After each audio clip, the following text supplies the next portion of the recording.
So this morning, we continue our series, The Teachings of the King, Teachings on the Go. And last Sunday, we studied the first 7 signs of the end times. Napag-aralan natin last week. So we studied the increase of false prophets and deceivers. So last Sunday, I gave 5 examples only, pero napakarami pong Messiah claimants, napakarami pong false teachers, false prophets right now. Actually, mga kapatid, there are more false prophets than real prophets. More false preachers than true preachers. More false religions than true religions. There are more false believers than true believers.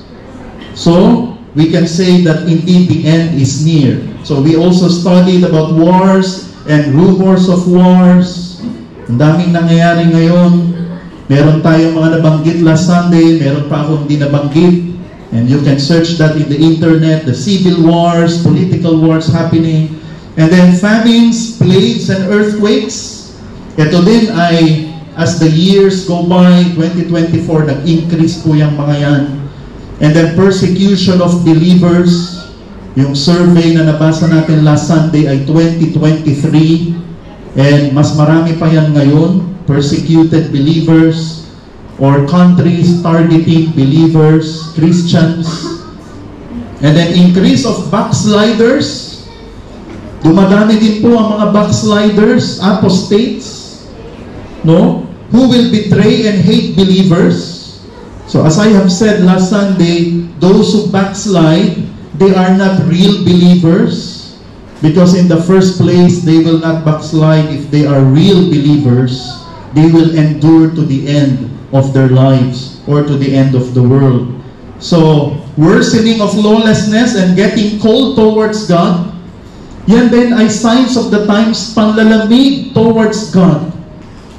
Nanlalamig sa relationship sa Panginoon, prayer, quiet time, attendance, giving, all of that is a sign of a time, and also worsening of lawlessness. Kasi nga sabi ko last Sunday, preachers will no longer preach about sin, about hell, about repentance.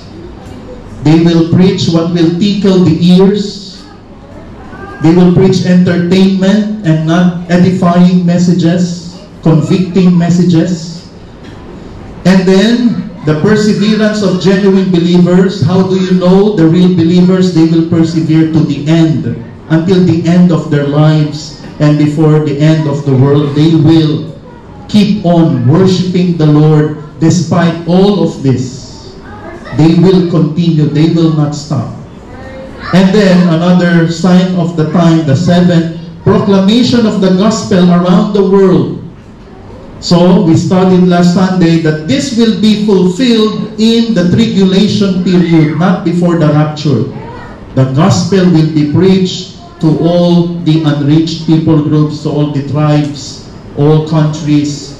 They will be reached in the tribulation period.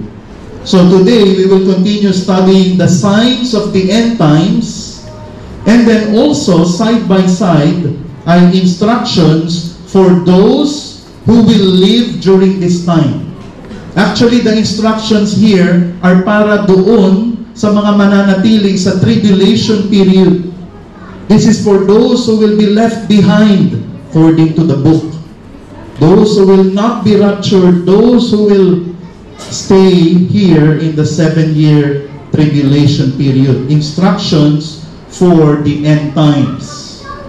So our passage for this morning is Matthew 24, 15 to 28. 15 to 28. So, let me point out to you the timeline where our passage today will happen. So, yung pag-aaralan po natin ngayon, 15 to 28, ay mangyayari during the Great Tribulation or the second 3.5 years. So, yun yung pag-aaralan po natin ngayon. Last Sunday, na pag-aaralan po natin ay the signs of the times na nandito pa lang, papunta rito actually. So, ngayon, dito lang in particular, yung pag-aaralan natin. It will happen in the second part of the tribulation period up to its end, the end of the 3.5 years, or the end of the world. Kasi dito po matatapos ang present world. Dito po sa millennium or sa 1,000-year reign of Christ, the world will be rehabilitated. So the end of the world talaga ay dito. So dito po ay rehabilitated world, and then dito po ay, of course, new heaven, new earth, new Jerusalem. So what we will study this morning ay nandito po. And so let me say early on that only those who remain in the tribulation period will experience the events that we will study this morning. This is only for those na maiiwan sa tribulation period. So only these people must follow this instructions that Jesus will teach here in our passage. Now, brethren, I have to ask this before we continue, lest we become overconfident. Let me ask this question to you. Are you sure that you will not be here on earth during the tribulation period? Let me ask that. Are you sure that you will not be here during the tribulation period? Are you 100% sure? Before we go on, before we say that this message is not for me, let me cast a doubt in your heart. And this is a healthy kind of doubt. Are you sure that you will be here, or you will not be here in the 7-year tribulation period? Are you sure that you will be raptured? Are you sure, are you 100% certain that you will be raptured? And another question, are you sure that when Jesus will rapture His church, you will be included? You will not be left behind? Are you sure about that? Or simply, are you sure that you're already saved? Are you already saved right now? Without a shadow of doubt, 100% sure that you are saved. Look at your life, examine yourself, your mind, your heart, your actions, your life lately. Are you sure that you are saved? And if you are sure, what is the basis of your assurance? What is the basis that you are 100% sure? Ano pinagbabasihan mo? So, in this preaching, my goal is for us to examine ourselves if we are really saved, so that we can be sure that we will not experience these horrible events in the future. This is my goal. Let's not say that we will not experience this, but let's be sure that we are saved. That's what I want to happen this morning. Okay? I want us to be sure of our salvation, so that we will be sure that we don't have to do these instructions. There's no need. Why? Because we are in the heaven with God during that 7-year tribulation period. So let us be sure, mga kapatid. No? This morning, I want us to look at ourselves and be sure. So this morning, we will study side by side 2 signs of the end times and 2 instructions from Jesus Christ. Okay? 2 signs and 2 instructions. So number 1 is, the first sign is the revelation of the Antichrist, and the instruction is run from him. Run from him. 24 verses 15 to 22. So the revelation of the Antichrist. Finally, the Antichrist will be revealed. We will put a face on that person. We will know the name of this person. So, verses 15 to 22. So, here in verse 15, nabasa natin kanina sa ating scripture reading, sabi dito, so when you see the abomination of desolation spoken of by the prophet Daniel standing in the holy place. Standing in the holy place means the temple in Jerusalem. So here in verse 15, abomination of desolation was a Hebrew expression that means abominable or hateful destroyer. Mamaya sasabihin ko kung anong i-destroy niya. So, abominable or hateful destroyer. This term here refers to the Antichrist. Siya po ay isang tao, siya po ay most probably lalaki, who will reveal himself to the world in the middle of the tribulation period. Makikita natin yan sa Daniel 9:27. You can read on your own. So, yan po, kaya sabi ko, it will happen in the middle of the tribulation period, because the middle of the tribulation period, this Antichrist will be revealed to the entire world. And we know that this is not hard because of the social media technology that we have right now. So, let me give some information, pieces of information about the Antichrist. The term simply means against Christ. Kaya Antichrist. The Antichrist is the opposite of Christ's personality. Christ is humble and gentle and meek, but this Antichrist will be the exact opposite. And the Antichrist will oppose his teachings, 1 John 4:3, 2 John 1:7, and he will deny Christ and God. During the first half of the tribulation period, this Antichrist will appear to be harmless, and he will appear to be a kind and charismatic person, but he will reveal his true self in the second half of the tribulation period. He will blaspheme God and will, ito yung destruction na gagawin niya, he will persecute Jews and Christians worse than what Adolf Hitler did. Worse than what is happening right now in North Korea or Afghanistan or Somalia or other countries who persecute Christians. Katiting lang yung nangyayari ngayon sa gagawin nitong Antichrist. He will be the rider on a white horse in Revelation 6:2. Siya yun, no? The rider on the white horse, because he will establish false peace in the world. So para magkakaroon ng peace in the world, but it's not true peace, because of course it's not from Jesus. There will be a one world government and one world currency. Actually, this is already slowly happening. One world government and currency. And then because of his brilliance and charisma, that will be from Satan. Yung kanyang charisma, yung kanyang intelligence, social skills, all of this, eloquence, all of this will come from Satan and not from God or from the Holy Spirit. So, he will make a treaty of peace with Jerusalem, kaya nga may false peace, but he will be the one to break it, according to Daniel chapter 9. And then, he is called as the man of lawlessness, 2 Thessalonians 2:3, because he will not obey God's law or God's will. He will oppose everything that God and Jesus, the Bible, teaches.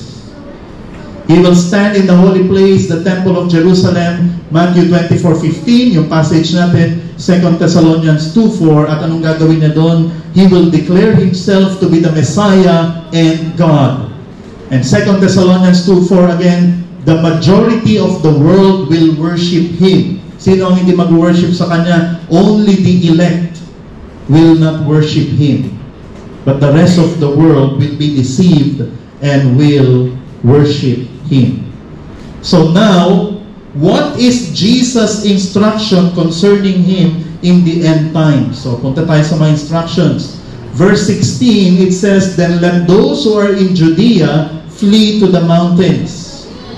Okay, Jesus wants people to avoid and run from the Antichrist and from Judea, from where the Antichrist is.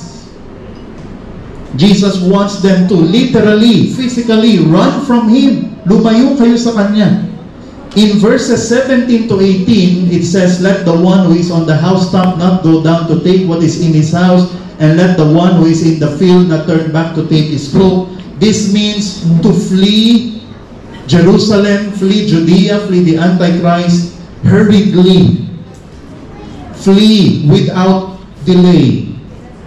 They should hurriedly leave their homes and leave their valuables.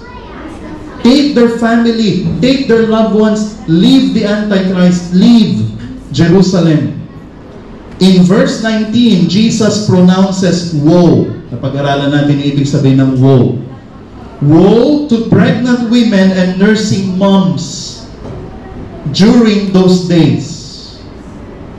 And then in verse 20, pray that your flight may not be in winter or on a Sabbath. So Jesus instructed them, pray that your scheduled flight is not during the winter or during Saturday or Sabbath. Now here in verse 21, maybe you are curious already. What are the reasons behind these instructions? Verse 21 answers the question, because, sabi dito, for then there will be great tribulation, such as has not been from the beginning of the world until now, no, and never will be. Yan yung mangyayari. Okay, destruction will come upon those near the Antichrist, those who are in Judea. Destruction will come upon them. First, ano-ano mangyayari? Jesus wants them to flee the Antichrist in Judea because great calamity will happen there and their neighboring countries. The Antichrist will massacre many Jews and Christians. According to the Bible, babaha ng dugo.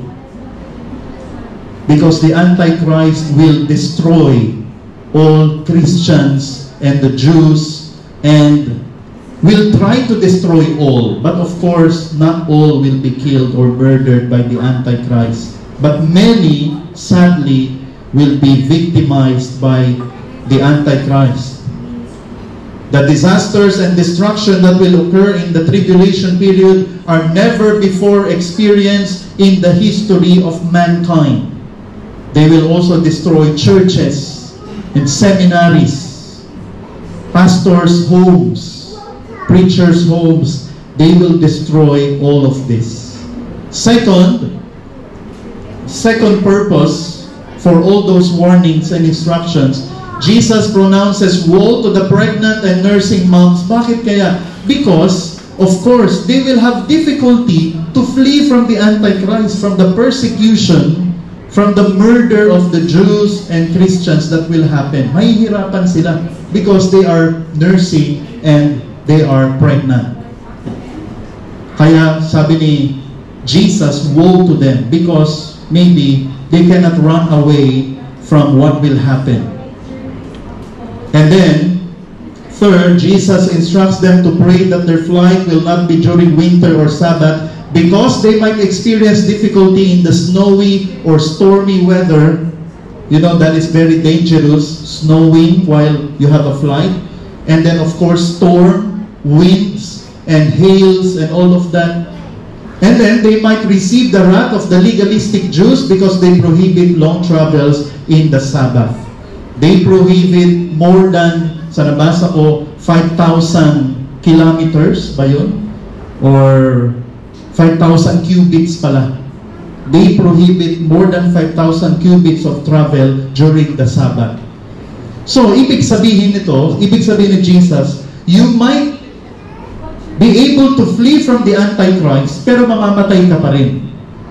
Because of the stormy weather during your flight, or the wrath of the Jews, who will be mad at you, who might stone you to death because your flight is in the Sabbath. So, nakatakas ka sa Antichrist, mamamatay ka pa rin naman. That's what Jesus means here.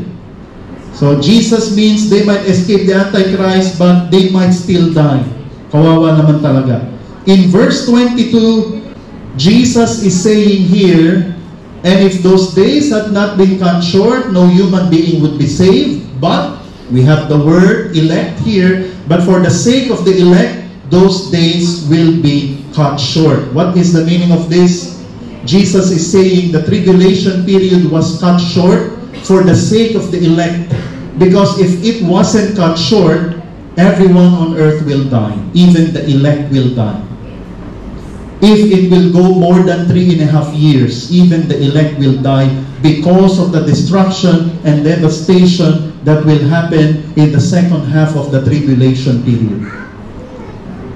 So the events of the tribulation period will be so devastating that every person on earth will be killed if it will happen longer than it will be. If yung 3.5 ay maging 4 years, everyone will die. But because Jesus loves His elect, the great tribulation period will only be 3.5 years. Let me note, Jesus has elected who will be saved before the tribulation period and will be raptured, and Jesus also elected those who will be saved during the tribulation period and will experience all the catastrophes in it and die as tribulation martyrs or suffer but live on until the millennium. Let me shorten that. So Jesus elected who will be saved.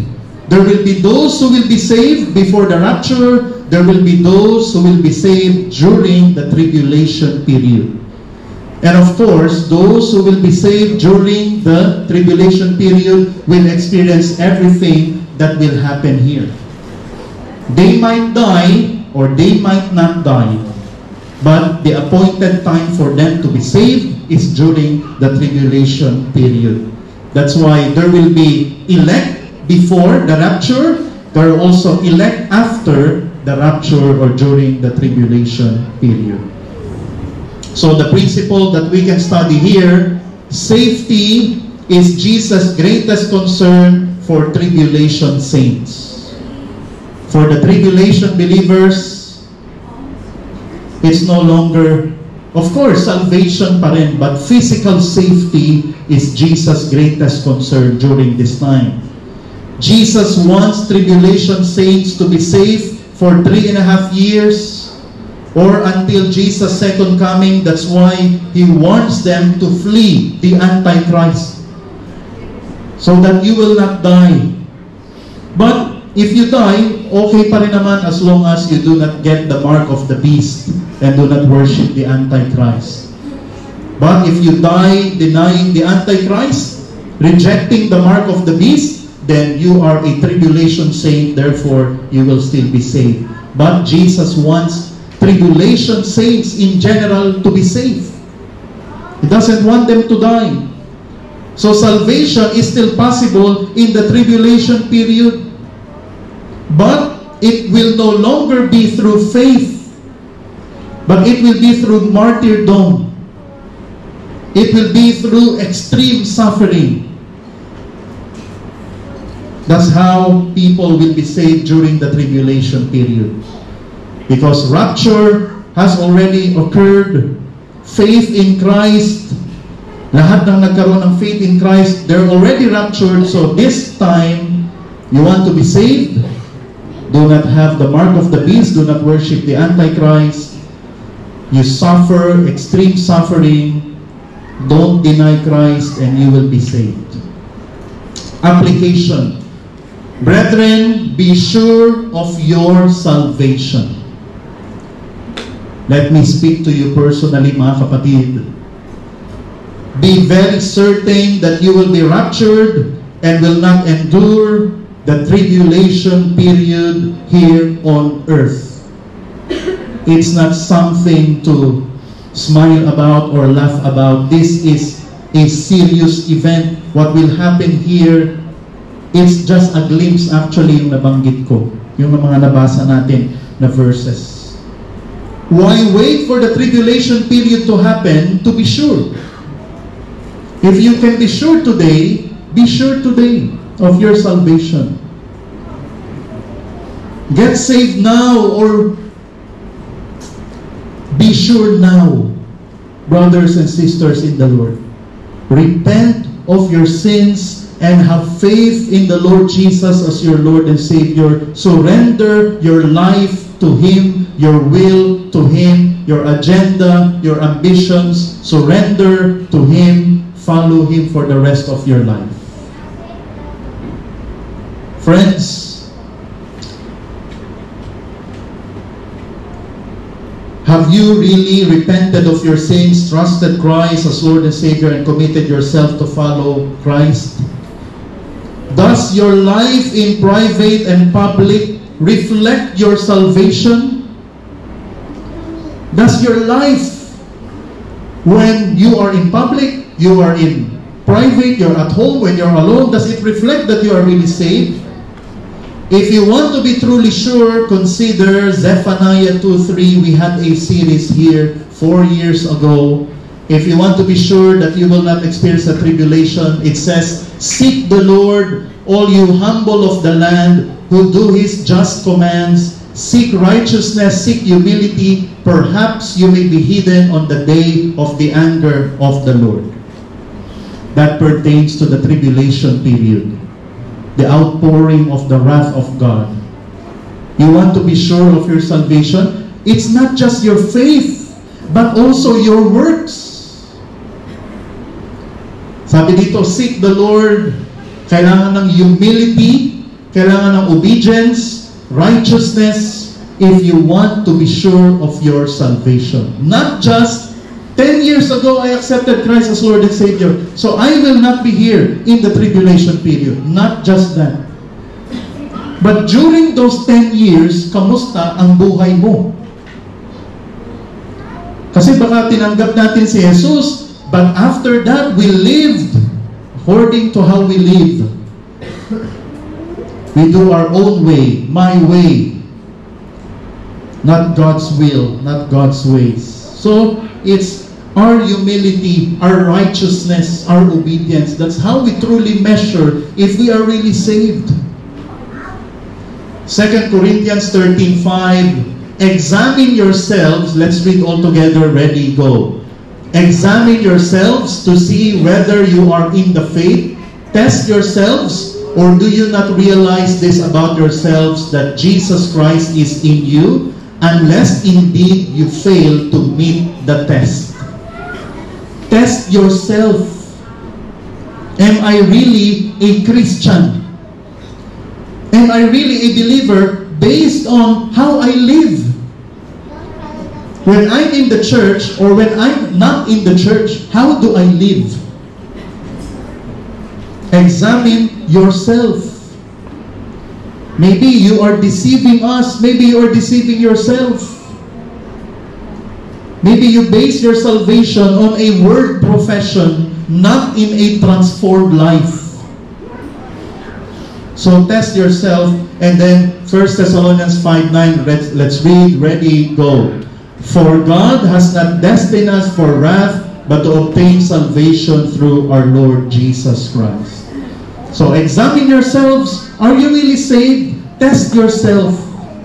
How do you respond to God's Word? How do you respond to the preaching and teaching of God's Word? How do you respond to all of this? Sabi ko nga last Sunday, there will be many backsliders in the church. There will be many who will fall away. You see them now, but later you won't see them again. They have no thirst, they have no love, they have no hunger for Christ. It was just a word profession. So, if you want to be truly saved from the wrath of God, then you have to have faith in Christ as Lord and Savior and show a changed life. You know, the basic evidence of genuine salvation is you're a committed Christian, not a casual Christian. How do you know you're really a Christian? You're not a casual Christian. James 2:14. What good is it, my brothers, if someone says he has faith but does not have works? Can that faith save him? You always say, I'm a Christian. 20 years ago, I professed Christ as Lord and Savior, but during the 20 years, no change, no transformation, no fruits of good works. We cannot say that we are saved based just on our faith. Mga kapatid, Let's remember that. That is from James. That is from the Bible. Doesn't matter if we wrote on a card or we walk down an aisle sa isang camp. What matters is how is your faith and works. Faith alone saves, but true faith works. 1 John 3:9-10, no one born of God makes a practice of sinning, for God's seed abides in him, and he cannot keep on sinning because he has been born of God. By this it is evident who are the children of God, and who are the children of the devil. Whoever does not practice righteousness is not of God, nor is the one who does not love his brother. How do you know if you are in Christ or still in the devil? Obedience and love. How's your obedience? How's your love? Those are the two barometers of true Christianity according to John. If you do not practice righteousness and if you hate, kahit isang tao lang, you hate, you cannot forgive, you dislike, you avoid a person or more than one person, God's seed does not abide in you. You're not a believer according to the Word of God. So you want to be sure that you're a Christian, that you will not be left behind. Don't be a casual Christian. Be a committed Christian. Let's go to number 2. The second sign and the second instruction, the rise of false teachers, resist them. Rise of false teachers, resist them. Verses 23-28. So here in verse 23, sabi dyan, if anyone says to you, look, here is the Christ, or there he is, do not believe it. Jesus is instructing his disciples to not believe those who point people to a Christ or a Messiah who are not the real one. Beware of false prophets. So this is preached last week. Let me preach this again because this is in our passage.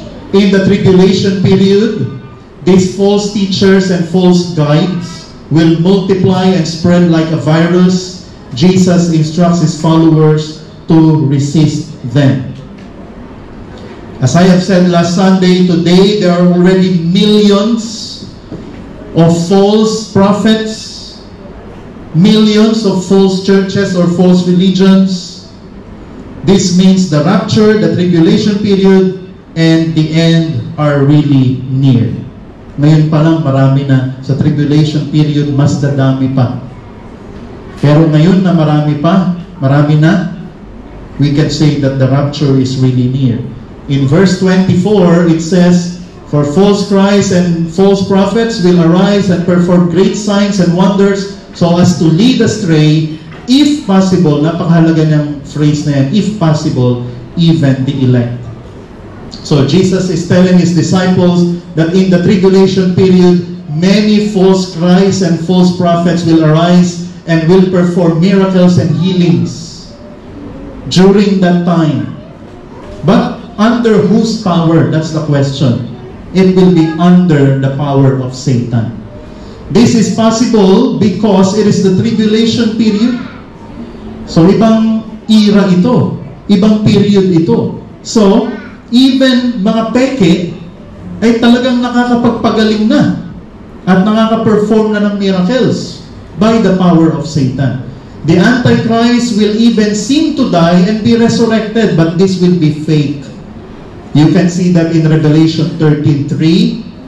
Siya ay wounded according to Revelation. The word used was wounded, or the translation is he will die, but he will rise again. But actually it's fake. Okay, the signs and wonders they will do will be so mind-blowing that even the elect would almost believe them. So, yan ang meaning ng verse. The elect will not believe, but they will almost believe. Dahil sa sobrang kagalingan nitong mga false prophets during this time, muntik na na maluloko o madideceive ang mga pinili ng Diyos na maligtas during this time. So the elect will be amazed, but they will not fully embrace the signs and wonders of the false prophets. So let's go to verse 25. See, I have told you beforehand. In verse 25, Jesus is telling them that He warned them already about false prophets in verse 5, 11, and chapter 7, verse 15. This is not the first time Jesus preached about false prophets. If Jesus preached this more than once, what does it mean, mga kapatid? Emphasis. Jesus is really serious about His followers avoiding or resisting false teachers. Verse 26, sabi dito, so if they say to you, look, He is in the wilderness, do not go out. If they say, look, He is in the inner rooms, do not believe it. So Jesus instructs them to not believe their commands or instructions. Do not believe the false guides who will tell you siya ang Messiah or siya ang Kristo, ang Savior. He wants them not to be fooled or not to be gullible. Huwag uto-uto or huwag paniwalain. The Messiah will not come from the wilderness or from inner rooms. That's what Jesus means here. Now, saan manggagaling ang tunay na Messiah? So, if someone claims to be a Messiah pero nanggaling siya sa lupa, then fake yun. Because according to verse 27, for as the lightning comes from the east and shines as far as the west, so will be the coming of the Son of Man. Jesus tells them that the coming of the Messiah is like a lightning strike. When was the last time na nagkaroon ng thunderstorm dito? I think matagal na. It will be visible, it will be jaw-dropping, bright, glorious, and will be seen by all men. So the true Messiah will not rise up from earth, but descend gloriously from heaven. That's how you know who is fake and who is real. The fake Messiah will rise from the earth, but the true Messiah will descend from heaven.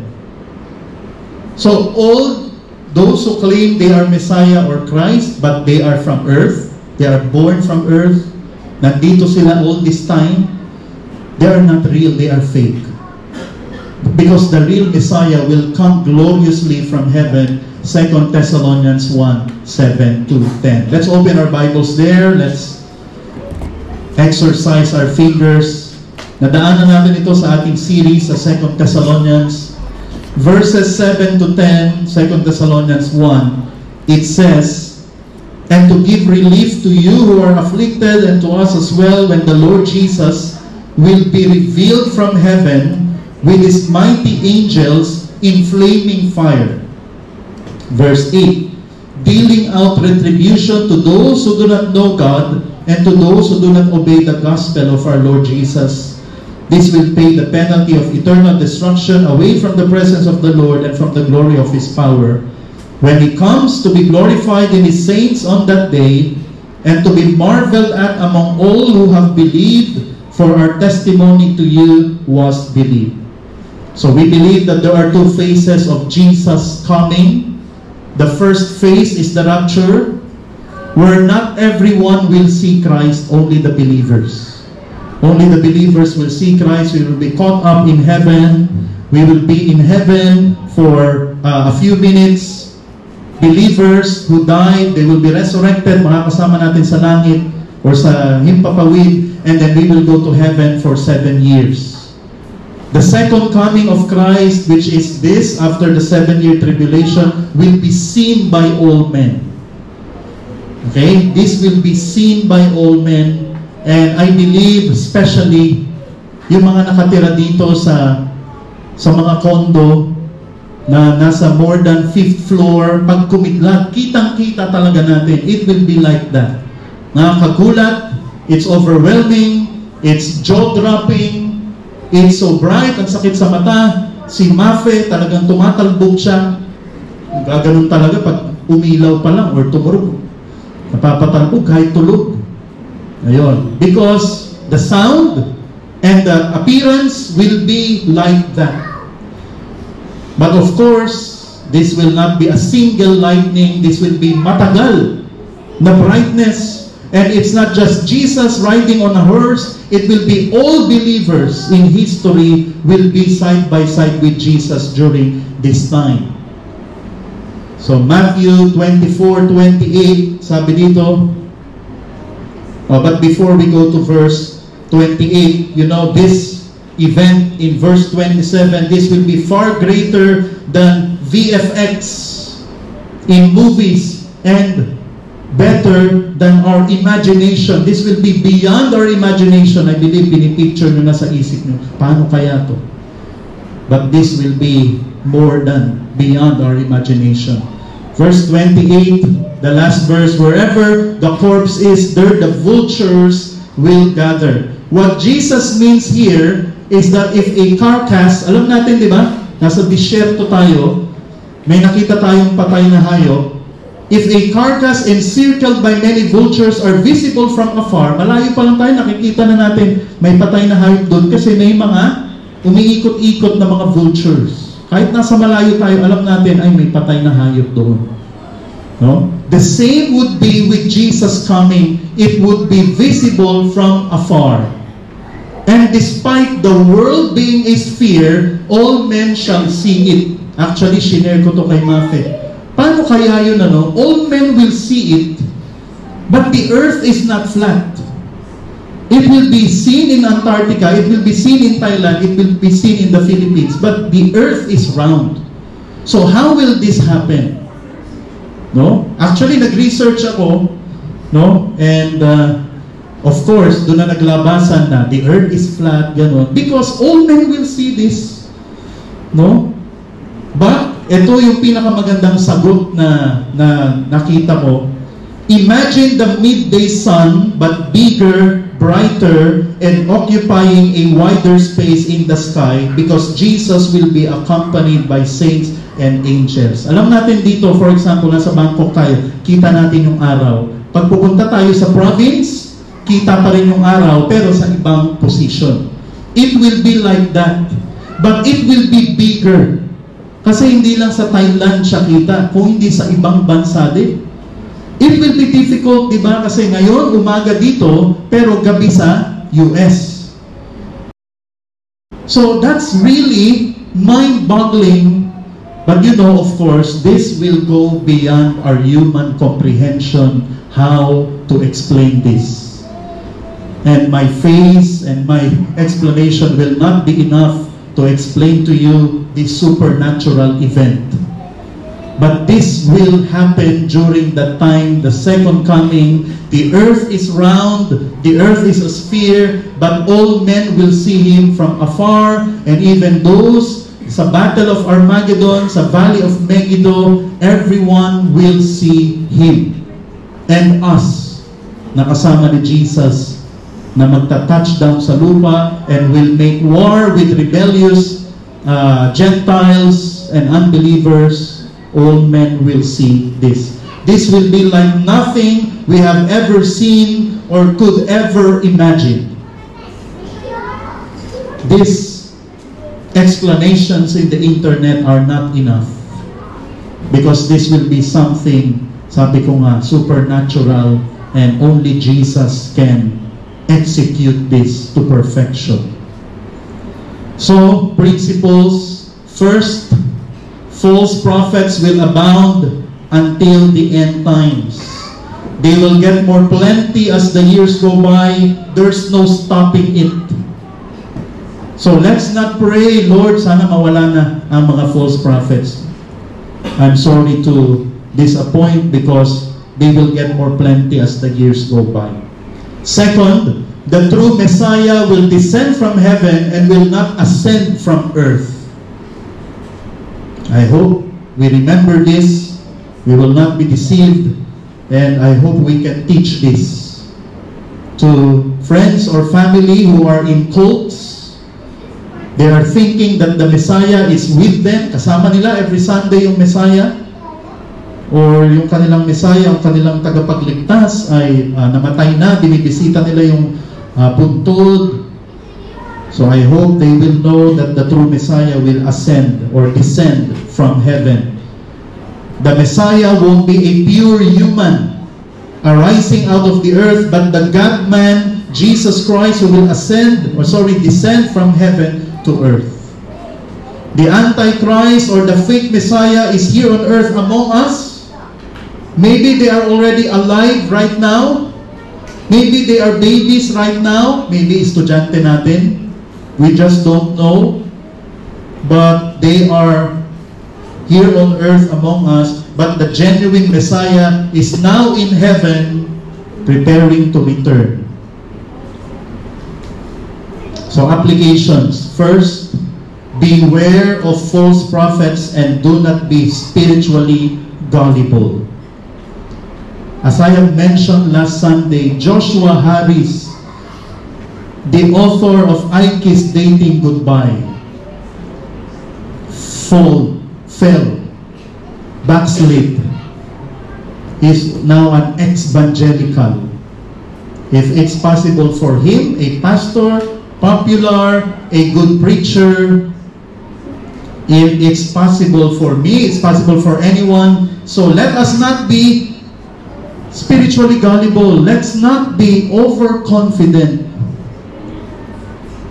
That's why we need to grow in the knowledge and grace of the Lord Jesus Christ, and we need to desire the sincere milk of the Word, because therein we will grow and be spiritually formidable.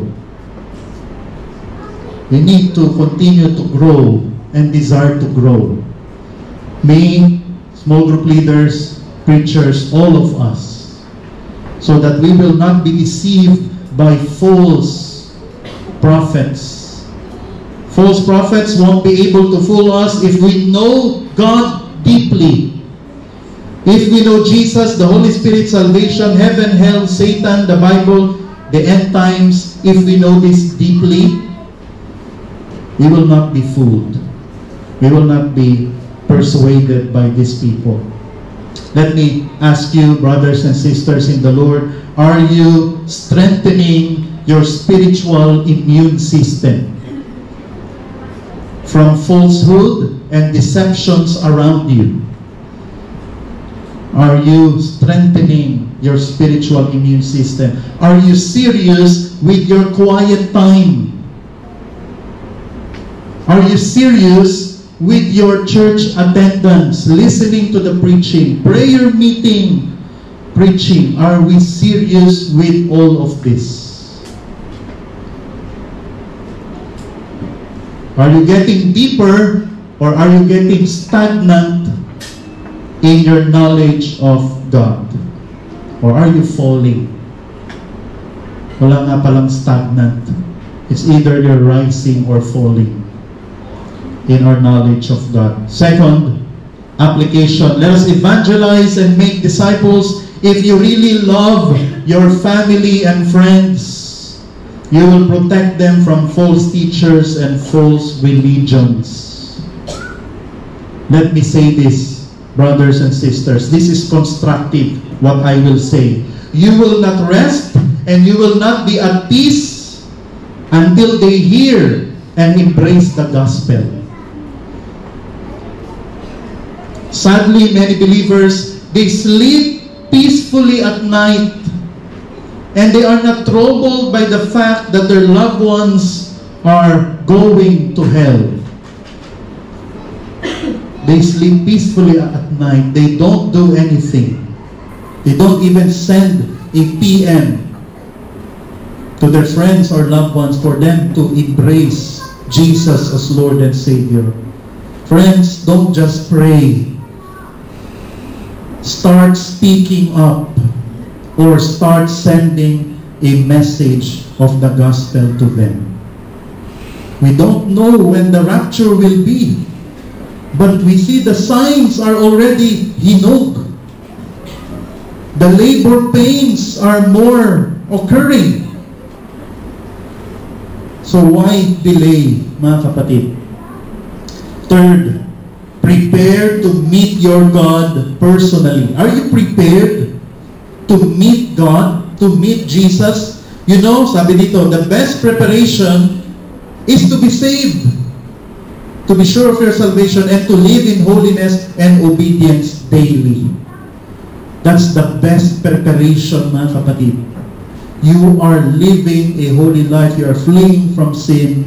You are loving and serving one another. And you are sure of your salvation.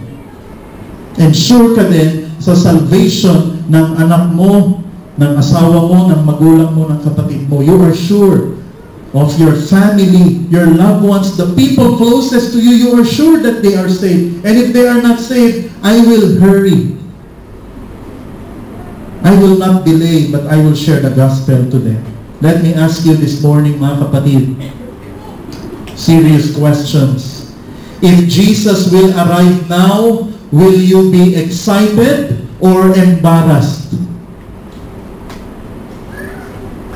Will you be excited or embarrassed, evaluating the quality of your life right now in the present? Will you rejoice or have regrets? Because we haven't done God's will. Will you applaud or will you apologize to Jesus? Sorry, Lord, I spent my life in worldliness, wrong priorities. I'm busy, but not with the kingdom. I'm busy with worthless things. Will you celebrate or will you be clueless? Kasi rapture na pala, hindi ko alam, naiwan ako. That's what we believe. That's what we're going to study in other passages about the rapture, what will happen. That is what we believe, pre-tribulational coming of Christ. We believe in the rapture, and that can really happen. The movie A Thief in the Night, the movie Left Behind, they are true. The believers, the genuine believers will be raptured. Those who are not really believers will be left behind. So when Jesus comes, will you be clueless? I hope not, mga kapatid. Brethren, God forbid that you will not be raptured. And God forbid that you will experience these horrible events in the tribulation period. I don't pray or hope or wish this to happen to anyone. What will happen here is really devastating. Would you like your loved ones, the people that you talk to every day, the people that you greet, the people that you love, do you want them to spend these 7 years here? This is why be sure and be certain, 100% certain of our salvation. Tayo rin. Gusto ba natin nandito tayo during that time? No. Let us prove that we are saved by our obedience and good works. Prove it to God, not to me. Prove it to the Lord that you are saved by your obedience and good works. Philippians 2:12, it says, work out your own salvation with fear and trembling. It means prove, make an effort to give an evidence to your profession. Prove that you are really saved by your obedience and by your holiness. Let's prove this, mga kapatid. Let's work out, not work for, but work out your own salvation with fear and trembling. What fear? What trembling? Fear to be left behind. Fear to remain during the 7-year tribulation. So let us work out our own salvation. And fear din para sa anak natin. Fear para sa ating asawa, magulang, kapatid. Baka sila ang maiwan sa tribulation period. So fear, sana yung fear natin, yung trembling natin, mag-bear fruit na we will evangelize them. And we will really ask them about their soul. The fact that Jesus is not yet coming back right now, nandito pa tayo. Nakikita niyo ako, nakikita ko kayo, wala pang rapture. This is an evidence of His mercy upon you. Mercy upon us. Binibigyan niya pa tayo ng time to repent, to realign our priorities, our purposes, to repent of our sins, to fix our life, to be sure of our salvation. Jesus is giving us time to fix our life, to realign our purposes. 2 Peter 3:9, it says, "The Lord is not slow to fulfill His promise as some count slowness."